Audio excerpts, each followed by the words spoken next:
E aí, pessoal, tudo certo? Saiu o relatório mensal do HGR11 e hoje a gente vai mergulhar fundo nesses números para entender o que está acontecendo de verdade com o fundo. A gestão trouxe alguns dados bem interessantes e, claro, alguns pontos que merecem nossa atenção. Então, vamos direto ao que importa.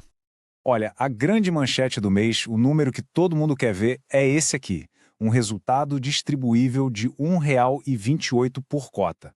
É um número que chama bastante atenção, né? Especialmente se a gente comparar com os últimos meses. Mas a gente sabe que um número solto assim não diz tudo. Será que isso veio da operação normal do fundo, dos aluguéis, ou foi algum evento fora da curva que deu esse empurrão? É exatamente isso que a gente vai desvendar agora, analisando os destaques do relatório. Mas antes da gente continuar, aquele nosso recado super importante. Tudo que a gente vai conversar aqui tem um propósito puramente informativo, educacional. Isso aqui não é, de forma alguma, uma recomendação para comprar ou vender qualquer ativo, tá ligado? A decisão final de investimento é sempre de cada um. Bom, recado dado, vamos em frente. Ok, vamos começar dando uma olhada nos principais números, os indicadores de desempenho do fundo nesse último mês. A gente vai focar em 3 pontos-chave que basicamente dão o pulso do fundo. Quanto dinheiro entrou no total, o que sobrou para distribuir no final das contas e, claro, a taxa de vacância, que é o termômetro da ocupação dos imóveis.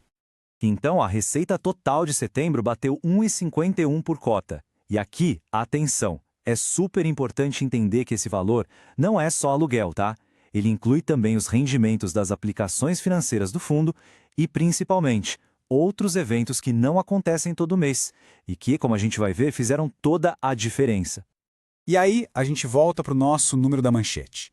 Depois de tirar todas as despesas, as do dia a dia, as financeiras, as dos imóveis, o que sobra na mesa é esse resultado distribuível de R$ 1,28 por cota.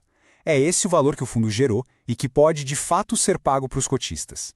E olha só que notícia boa na parte operacional. A vacância física caiu para 7,7%. Pensa no fundo como um grande prédio de escritórios. A vacância é a porcentagem de salas vazias. Quanto menor esse número, mais salas estão alugadas e gerando receita. É um sinal bem claro de que a estratégia comercial dele está funcionando. Beleza, agora que a gente já tem essa visão geral, vamos olhar para o lado cheio do copo. O que brilhou, o que contribuiu positivamente para o fundo em setembro?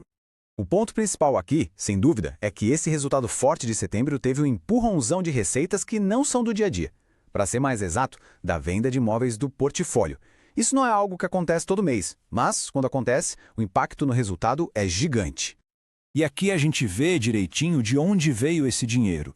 Só a venda do edifício Faria Lima sozinha jogou 41 centavos por cota no resultado. Se a gente somar com a outra parcela da venda da Brasília Interparte, dá um total de 42 centavos que vieram de eventos únicos, pontuais.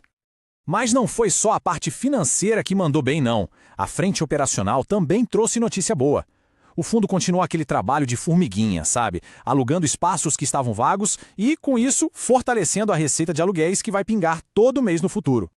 E aqui estão os nomes por trás dessa queda na vacância. Entraram 2 novos inquilinos, a Funchal, lá no ativo Senesp, e o escritório Kaique Castro Advogados, no ativo Jatobá. São movimentos concretos que mostram que a área comercial está bem ativa.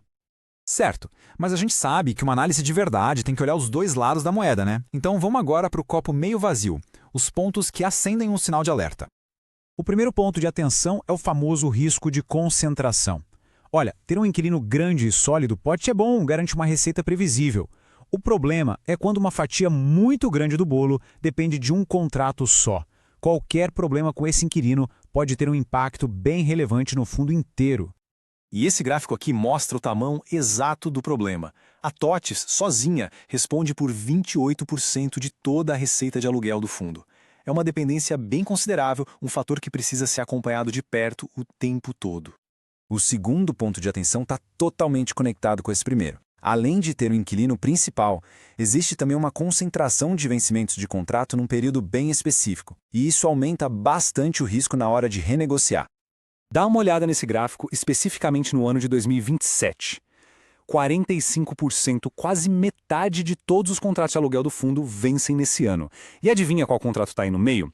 Exatamente o da TOTUS. Isso cria um evento de risco gigantesco, tudo concentrado num único ano.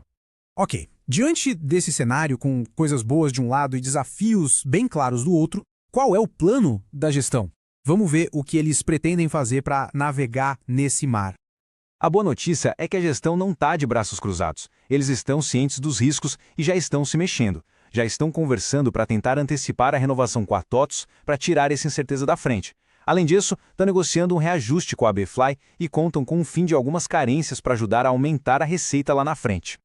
Então, resumindo a ópera, a gente fica com uma visão bem equilibrada do fundo. De um lado, um resultado pontual muito forte por causa da venda de ativos e uma melhora na ocupação dos imóveis, o que é ótimo. Do outro lado, os riscos de concentração tanto no inquilino TOTVS quanto nos vencimentos de contrato, que são o grande dever de casa da gestão. Beleza, então, juntando todas essas peças, o que a gente tira de conclusão desse relatório de setembro? Em resumo, setembro foi um mês de resultado financeiro excelente, mas é importante lembrar que ele foi turbinado por esses eventos não recorrentes. A parte operacional, com a queda da vacância, é um sinal muito positivo. Mas, sem dúvida nenhuma, o grande tema para o HGR11 nos próximos meses vai ser a gestão desses riscos e a negociação desses contratos importantíssimos que vencem em 2027.